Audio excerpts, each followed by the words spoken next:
오늘 하나님 말씀은 시편 139편 11절에서 24절까지 말씀입니다. 내가 혹시 말하기를 흑암이 반드시 나를 덮고 나를 두른 빛은 밤이 되리라 할지라도 주께서는 흑암이 숨기지 못하며 밤이 낮과 같이 비추이나니 주에게는 흑암과 빛이 같음이니라.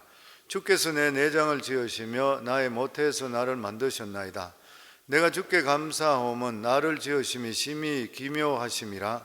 주께서 하신 일이 기이함을 내 영혼이 잘 아나이다. 내가 은밀한 데서 지음을 받고 땅의 깊은 곳에서 기이하게 지음을 받은 때에 나의 형체가 주의 앞에 숨겨지지 못하였나이다. 내 형질이 이루어지기 전에 주의 눈이 보셨으며 나를 위하여 정한 날이 하루도 되기 전에 주의 책에 다 기록이 되었나이다. 하나님이여, 주의 생각이 내게 어찌 그리 보배로우신지요, 그 수가 어찌 그리 많은지요. 내가 세려고 할지라도 그 수가 모래보다 많도소이다. 내가 깰 때에도 여전히 주와 함께 있나이다. 하나님이여, 주께서 반드시 악인을 죽이시리이다. 피 흘리기를 즐기는 자들아, 나를 떠날지어다. 그들이 주를 대하여 악하게 말하며 주의 원수들이 주의 이름으로 헛되이 맹세하나이다. 여호와여, 내가 주를 미워하는 자들을 미워하지 아니하며 주를 치러 일어나는 자들을 미워하지 아니하나이까. 내가 그들을 심히 미워하니 그들은 나의 원수들이니이다. 하나님이여, 나를 살피사 내 마음을 아시며 나를 시험하사 내 뜻을 아옵소서. 내게 무슨 악한 행위가 있나 보시고 나를 영원한 길로 인도하소서. 아멘. 이 다윗은 하나님께서 어떻게 자기를 만들으셨나, 처음 자기를 만드실 때를 생각하면서 지었는 그러한 시입니다. 우리는 보통 부모 뱃속에서 그냥 태어난다, 그렇게 생각합니다. 근데 다윗은 하나님께서 어머니 뱃속에서 직접적으로 우리를 만들었다. 하나님께서 아무것도 보이지 않는 깜깜한 그러한 어머니 뱃속에서 우리의 눈과 코와 그리고 이목구비를 하나하나 만드시면서 얼마나 하나님께서 신비해 하셨는지, 그리고 자랑스럽게 생각하신지 모른다, 그렇게 말씀합니다. 우리는 보통 하나님이 눈에 보이지 않기 때문에 하나님께서는 멀리 떨어져 계신 것 같이 생각을 합니다. 어떤 사람은 하나님이 어디 있느냐, 어디 있는지 잘 모르겠다, 그렇게 말하기도 합니다. 그런데 다윗은 하나님에 대해서 깊이 묵상하는 가운데서 하나님은 다른 데 있는 것이 아니라 온 세상에 충만하시다. 온 세상에, 오늘도 이 자리에 와 계시는 것이요, 온 세상에 충만하다. 그래서 여기 성경에 보면 내가 주의 신을 떠나 어디로 가리이까. 온 세상에 하나님의 충만함이기 때문에 내가 하나님을 피할 때가 됐으며 또 하나님을 떠나서 어디 가겠습니까? 어디든지 하나님이 다 계시나이다, 이렇게 고백하는 것이요, 온 세상에 충만한 것이 하나님의 사랑입니다. 예수님은 공중의 새를 통해서도 우리들에게 하나님의 사랑을 느끼게 하셨고, 들에 피어있는 백합화를 통해서라도 우리가 하나님의 사랑을 느끼게 하시는 하나님의 사랑의 메시지가 우리에게 끊임없이 살아가는 사람이 주는 거예요. 하늘의 푸른 하늘을 바라봐도 그렇고, 구름을 바라봐도 그렇고, 새파란 나무들을 봐도 그렇고, 풀을 봐도 그렇고, 이 모든 것들은 하나님께서 우리에게 사랑의 메시지를 보여주시고 있는 것이요, 그 전체 공간에 하나님께 사랑의 메시지를 우리에게 허락해 주시는 것입니다. 그러니까 세상을 볼 때 하나님의 사랑을 가지면서 보게 되면 전부가 다 나에게 주시는 하나님의 사랑의 메시지가 될 수가 있는 것이에요. 공간적이죠. 그런데 시간적으로는 언제부터인 것인가? 분명히 우리들에게 시간적으로도 하나님께서 느끼게 하실 때가 있었을 것이에요. 하나님이 나와 함께 한다는 것을 느낄 때, 그때가 언제부터인 것입니까? 바로 예수님을 나의 주 나의 하나님이로 고백하는 그 순간부터 시간적으로 하나님께서 우리와 함께하는 것을 느끼게 되는 것이에요. 우리가 예수 그리스도를 영접하기 전까지는 영적으로 암흑기라 그럽니다. 영적으로 전혀 무엇인지 모르니까, 그러니까 아무것도 모르고 내 생각대로 방황했던 것이에요. 그런데 곰곰이 생각해 보면 나는 하나님을 몰랐지만 하나님은 나와 함께 하셨던 것이에요. 말없이 나와 함께 하시면서 동행했어요. 저는 예수 믿고 구원받고 나니까 그때 구원받고 나서 그런 게 너무 감사했는데, 되돌아보면은 옛날에 내가 예수 믿지 않을 때도 이런 순간은 하나님께서 함께 하셨구나, 가르쳐 주셨구나, 이걸 느낄 때가 참 많이 있는 것 같아요. 우리가 위험 속에 빠질 때 아니면 우리가 방황할 때, 이럴 때, 또 화가 나서 죄를 지으려고 할 때 어떻게 막아주시는, 아슬아슬하게 죄를 벗어나고 위험에서 벗어나게 했던 여러 가지 일들, 결정적인 순간에 예수를 믿지 않았다면 모를 일들을 우리가 예수를 믿고 돌아보면 모든 것들이 하나님께서 예비하시고 지켜줬다는 것을 깨닫게 되는 것이요. 그래서 우리는 내가 하나님을 모를 때도 하나님께서는 나를 알고 계셨고 눈에 보이지 않는 하나님의 손으로 우리를 지켜주셨다는 것을 알게 되고 그 사실에 놀라게 되는 것입니다.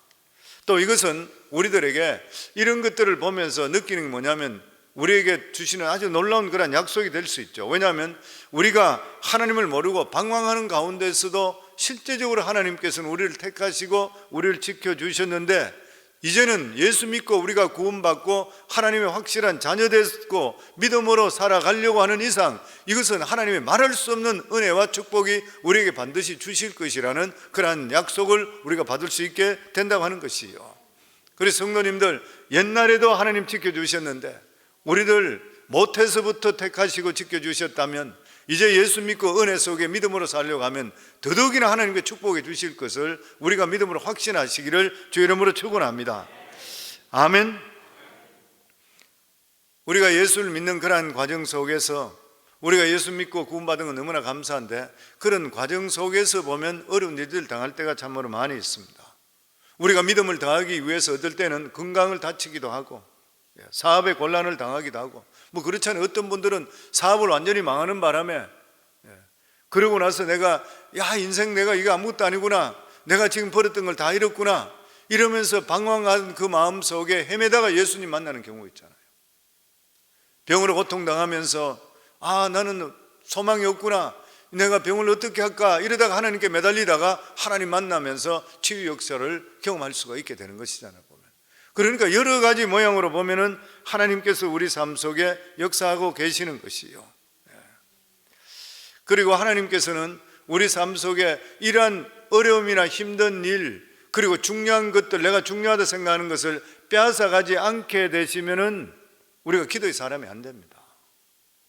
내가 모든 것이 풍성한 사람은 절대로 기도 안 합니다. 안 한다는 것보다 기도하더라도 내 삶 속에 애절한 기도든지 간절한 기도, 절절한 기도는 절대 못해요. 하나님과 절절한 만남은 없는 것이에요. 왜냐하면 내가 다 필요한 게 다 있었기 때문에. 그래서 부자가 천국에 들어가는 것이 약대가 바늘길을 통하는 것보다 더 힘들다. 그 말씀이 뭐냐면 내가 모든 것을 가지고 있게 되면 간절함이 없으면 하나님 안 찾는 것이에요. 왜냐하면 이 세상이 너무 좋기 때문에 그런 것이에요 보면. 그래서 하나님께서는 사랑하는 자들에게 가끔 진짜 중요한 것을 뺏어갈 때가 있습니다.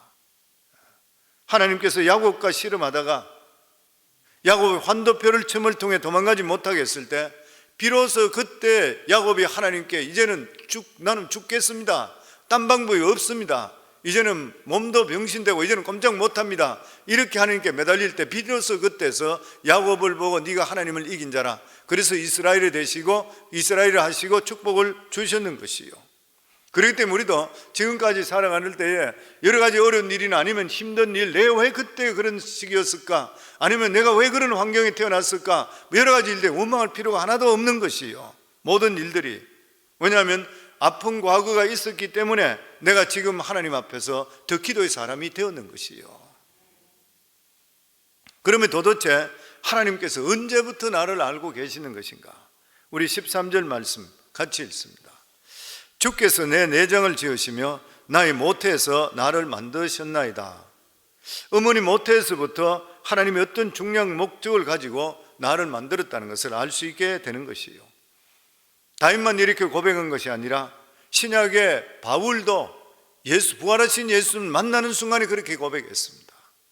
갈라디아 1장 15절에 보면 내가 내 어머니의 태로부터 나를 택정하시고 그의 은혜로 나를 부르신 이가, 그 예수 믿기 전에 몰라요. 내가 예수님을 진짜 영접하게 될 때 그 순간부터 하나님께서 나를 태초부터 뱃속부터 택하셨구나. 사도 바울은 예수님을 몰랐을 때는 기독교를 핍박했습니다. 그런데 그가 주님을 알게 된 것은 다메섹 도상에서 부활하신 예수님을 만나는 그 순간인 것이요. 그런데 그의 과거를 돌이켜보면서 절대 자기 자신의 삶이 하나님과 무관하지 않다는 것을 알게 되는 것이요. 그 당시에 복음이 온 세계로 전파해야 되는 것이요, 하나님의 뜻인 것이잖아요. 땅끝까지 복음이 전거돼야 돼요. 그런데 예수님의 제자들은 어땠습니까? 예수님의 제자들은 유대주의 벽을 넘지를 못했습니다. 유대주의 벽을 못해서, 그러니까 예루살렘 교회에 있는 그 유대주의자들은 예수도 믿고 그리고 또한 할례도 받고 유대주의적인 율법도 지키고 이렇게 해서 그걸 사도들이 못 벗어났습니다. 그래서 이방인과 밥 먹는 때도 오게 되면 도망치고 막 그런 일이 일어나게 되었던 것이에요. 그러니까 사도들도 자기들도 모르는 사이에 이방인들을 자꾸만 유대인 만들려고 그러는 것이에요. 그런데 주님께서는 바울을 준비해 놓으셨습니다. 바울은 길리기아 사람이에요. 그 길리기아는 헬라 문화권 속에 들어있는 것이에요. 그래서 바울은 어렸을 때는 헬라 문화에 정통한 사람으로 자라나게 되었습니다. 그러면서도 교육받기는 유대 이 히브리인의 랍비 정통 교육을 받았어요. 이 바울은 히브리 문화, 헬라 문화, 이 두 문화에 정통했던 그런 사람이었습니다. 그렇기 때문에 헬라 문화도 정확하게, 이방 문화도 정확하게 알고 히브리 문화도 정확하게 알고 하나님의 율법도 정확하게 알기 때문에 이 사도 바울은 이 이방에 들어가서도 하나님 말씀을 바로 정립해서 변질되질 않았던 것이에요. 바울은 자기가 이 길리기아 다소에서 자라난 것은 하나님의 깊은 뜻이 있어서 내가 여기 자라나게 됐다는 거예요. 저는 이런 말씀을 보면 미국에 와 있는 우리 2세들, 1.5세 2세들, 우리 선교 차원으로 볼 때 선교사님들 그런 이야기 많이 합니다. 앞으로 전 세계 선교를 이끌어 갈 수 있는, 가장 중추적으로 할 수 있는 자들이 2세들이, 미국에 태어난 2세들이 될 것이라고 그래요. 양쪽 문화를 다 가지고 있는 것, 하나님 뜻이 있는 줄 믿습니다. 두고 보면 아시겠지만,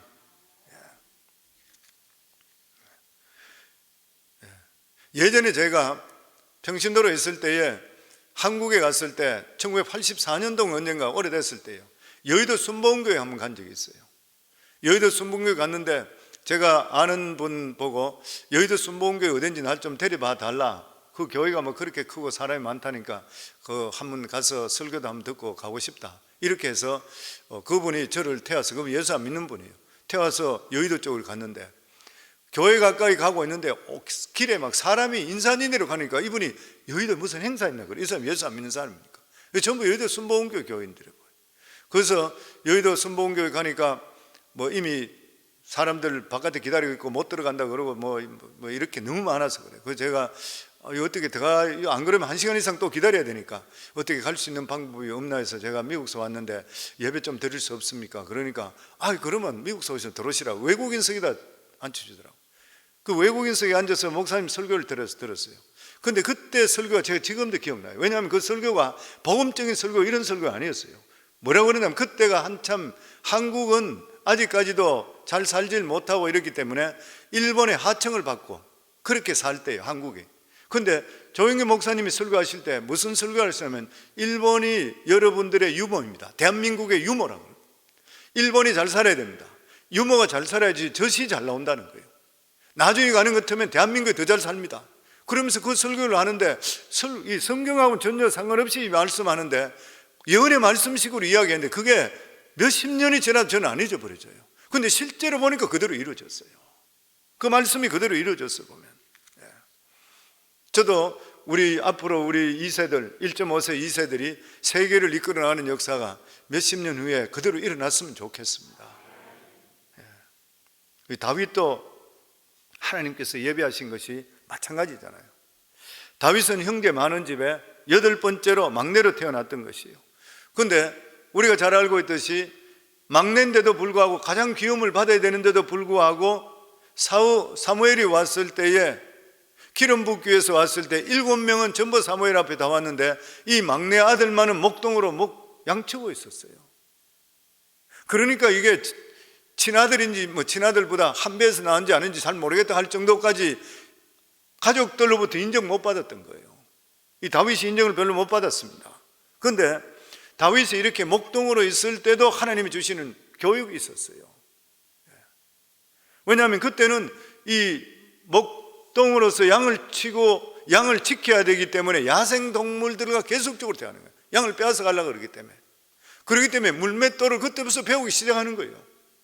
그래서 짐승들, 사자들이나 뭐 나쁜 것들이 올 때 물맷불로 물리쳤던 것이요. 나중에 다윗이 골리앗과 싸울 때에 짐승 잡는 이 물맷돌로 싸워서 이겼어요. 그리고 사울이 다윗을 죽이려고 얼마나 따라다녔습니까? 10년을 도망쳤잖아요. 다윗 10년을 도망쳤어요. 도망쳤는데 다윗을 잡을 수가 없어. 왜 다윗을 잡을 수가 없는 것입니까? 다윗은 목동으로 있으면서 야생적인 본능이 뛰어나게 배웠는 것이요. 그래서 숲속이나 계곡이나 도망치고 못 잡아내요. 잡아낼 수가 없는 것이요. 그러니까 이런 것들을 우리가 생각하면서 예수 믿고 구원받고 되돌아보면 우리 인생에 살아가는 삶에 불필요한 것은 하나도 없습니다. 다 하나님의 선한 뜻이 있는 것이요. 모든 것이 하나님의 뜻이 있고 어려움이나 고통이나 혹 내가 원하지 않는 그런 일이 있다 한다 하더라도 이것이 언젠가는 우리에게 필요하기 때문에 훈련시켜요. 제가 우리 사역자들도 여기 있지만 항상 사역에 이야기할 때 그래요. 무슨 일인데 할 때 뭐든지 해나 봐라. 언제든지 그게 너한테 유익이 될 거고 크레딧도 될 뿐만 아니라 자기 능력이 될 것이라. 절대 내 거 아니라 싫어하고 이런 일 하지 마라. 왜냐하면 언제든지 그것이 나하고 상관없다 하더라도 배워놓으면 나중에 가면 유익이 된다 그래요. 우리 삶의 모든 것이 다 그런 것이에요 보면. 그래서 다윗은 자기 자신을 돌아볼 때에 나 같은 자를 하나님 만드시려고 했는 게 너무너무 감사한 것이에요. 그래서 14절입니다. 같이 읽습니다. 내가 주께 감사하면 나를 지으심이 심히 기묘하심이라. 주께서 하시는 일이 기이함을 내 영혼이 잘 아나이다. 우리는 하나님께서 우리 인간을 너무 잘 만드는 데서 진짜 놀라요 보면.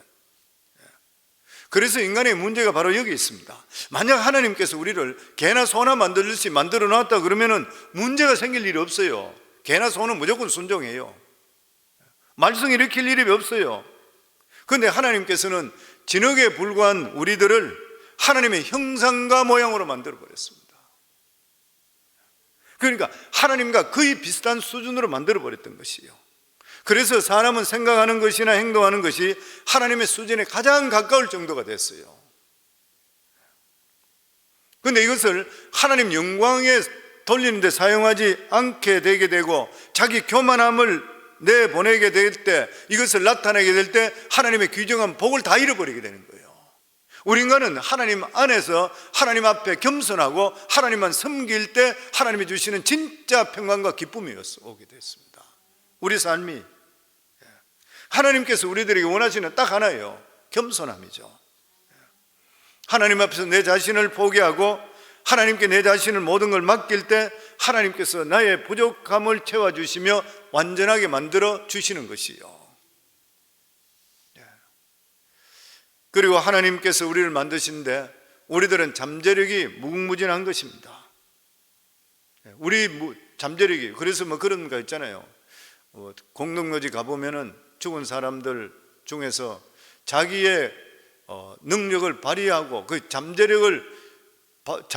자기의 잠재 능력을 쓰는 것이 인간은 10%를 못 쓰고 죽는다. 90%는 그냥 사장된다. 우리가 긍정적이고 적극적으로 살아야 되는 이유가 어디 있어요? 긍정적이고 적극적이면 내 속에 있는 잠재력이 힘을 발휘하기 시작합니다. 그런데 내가 부정적이고 뭐 이런 사람들은 자기 있는 모든 잠재력을 다 사장시키고 옆에 있는 사람까지 다 죽여버리는 거예요. 부부간에도 너무 한쪽이 부정적이면 애초에 갈라서라 하는 말까지 있잖아요. 같이 죽는 것이에요 보면. 성도님들도 서로 만날 때 부정적인 사람 절대 만나시면 안 돼요.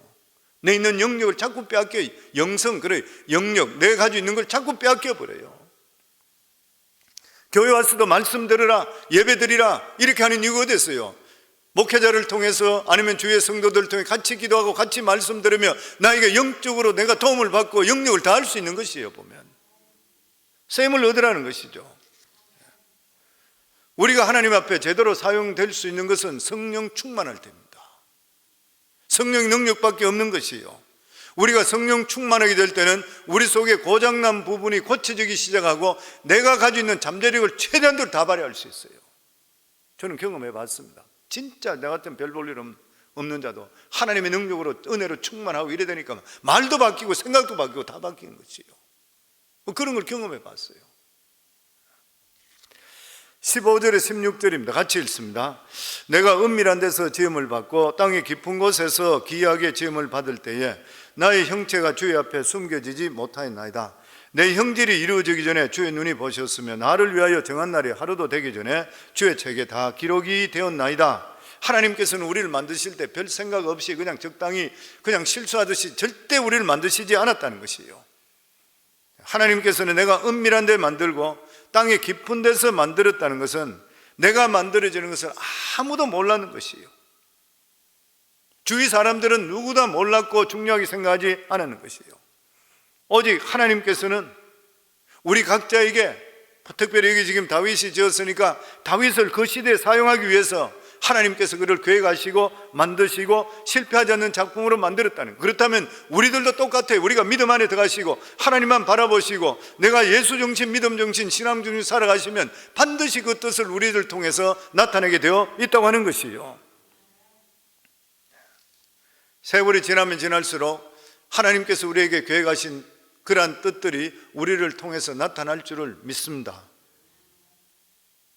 17절에서 18절 같이 읽습니다. 하나님이여 주의 생각이 내게 어찌 보배로우신지요 그 수가 어찌 그리 많은지요 내가 세려고 할지라도 그 수가 모래보다 많도소이다. 내가 깰 때에도 여전히 주와 함께 있나이다. 이 세상에 사람으로 태어나는 것은 가장 축복인 것이요, 그럼에도 불구하고 선하게 사용되지 못하고 악하게 사용되는 사람이 있는 것이요. 보면 그런 사람은 몹시 교만하고 그리고 세상의 부귀 영화만 누리고 차지하려고 그러한 사람들인 것이에요. 그런데 성도들은 이런 사람들을 보고 전혀 부러워하지 말고 오히려 불쌍하게 여길 수가 있어야 되는 것이에요. 19절에서 20절입니다. 하나님이여 주께서 반드시 악인을 죽이시리이다. 피 흘리기를 즐겨하는 자들아 나를 떠날지어다. 그들이 주를 대하여 악하게 말하며 주의 원수들이 주의 이름으로 헛되이 맹세하나이다. 악한 자들의 특징이 뭐냐면 하나님을 인정하지 않고 스스로 자기가 하나님같이 생각해요. 내가 하나님이다, 내 주먹을 믿는다. 악한 자들이죠. 그런데 그런 사람들에게 보면 대부분 힘도 있고 돈도 있고 권세도 있어요. 이 세상에 부족한 것이 없는 것이에요. 그 사람들은 그런 사람을 부러워하는 것이에요. 그래 자칫하면 성도들도 유혹에 넘어갈 때가 있습니다. 뭐 저 사람 예수 안 믿는데 불구하고 저렇게 잘 되는데 나는 예수 믿는데 나는 이렇게밖에 안 되고 뭐 그러니까 그 사람을 부러워하는 그런 경우들이 있는 것이에요. 왜냐하면 그 사람은 일단 사람의 눈으로 볼 때는 좋은 것을 다 가지고 있기 때문인 것이에요. 그런데 우리가 분명히 기억해야 될 것이 뭐냐면 하나님의 백성의 복은 이 세상에 많이 가진 것을 말하는 것이 아닌 것이에요. 우리는 이 세상에 살아갈 때 필요한 것만 가지면 돼요. 또 필요하다 하더라도 하나님이 주시지 않으면 어떻게 가질 수가 없는 경우도 생길 수가 있는 것이에요. 그런데 우리 삶 속에 중요한 것이 무엇이에요? 나를 통해서 하나님의 사랑이 나타나고 하나님의 능력이 나타나고 있는 것인가? 그래서 우리 그리스도인의 삶의 목표가 뭐냐면 무엇을 가지느냐가 아니라 어떤 방식으로 살 것인가? 그래서 다윗은 악하고 교만한 잘된 자들 부러워하지를 않았습니다. 오히려 그들을 하나님 앞에 저주했어요. 하나님 저들을 심판해달라 그랬어요. 그리고 그들을 심히 미워한다 그랬어요. 21절에서 22절입니다. 여호와여 내가 주를 미워하는 자들을 미워하지 아니하오며 주를 치러 일어나는 자들을 미워하지 아니하나이까. 내가 그들을 심히 미워하니 그들은 나의 원수들이니이다. 그리고 23절 24절 같이 읽습니다. 하나님이여 나를 살피사 내 마음을 아시고 나를 시험하사 내 뜻을 아옵소서. 내게 무슨 악한 행위가 있나 보시고 나를 영원한 길로 인도하소서. 하나님 나를 시험하라는 거예요. 하나님께서 우리에게 복 주시기 전에 무슨 말이에요? 복 주시기 전에 우리 믿음을 반드시 달아보십니다. 우리 믿음을 달아보시요. 그래서 그 사람이 정직하게 하나님의 뜻을 삼하고 헌신하고 행하고 있는지 하나님께서 확인하셔요. 그런데 많은 사람들이 눈가림만 해요. 눈가림만 하는 경우들이 많이 있어요. 눈가림만 하니까 응답이 오지 않을 수밖에 없어요. 그 응답이 오지 않게 되면 하나님을 원망하고 불평하는 것이에요. 우리 삶에 항상 우리 자신을 돌아보고 나를 살펴서 내가 하나님 보실 때에 시험 쳐실 때 그 시험에 내가 합당한 사람이 되는 것인가 돌아볼 수 있어야 돼요. 그리고 하나님께서 우리를 시험하는 그러한 기간 동안은 우리가 아무리 하나님께 기도한다 하더라도 기도 응답이 안 되는 그러한 기간입니다. 아무리 내가 말씀 가운데 산다 하는데도 불구하고 좋은 결과가 나타나지 않을 때 있어요. 이때는 하나님께서 우리를 달아보시고 시험하고 있는 그러한 중이신 것이요. 이때 우리들은 더욱더 우리 삶 속에 하나님 부여잡고 더욱더 믿음 안에 살고 끝까지 말씀 지키고 살아가셔야 돼. 그래야 시험을 통과하게 되어 있습니다. 그러다 보면 어느 순간에 하나님의 응답은 그냥 줄줄이 그냥 우리 삶 속에 나타나게 되어 있는 것이요. 사랑하는 성도님들, 하나님은 살아계시고 오늘 이 자리에 와 계시는 것이요. 오늘도 우리가 이 말씀을 가지고 우리가 믿음 안에 살려고 노력하시고 있는 이상은 하나님께서 모든 일에 대해서 알고 계시고 때를 따라 응답해 주시는 것을 믿으시고 확신하며 사시기를 주 이름으로 축원합니다.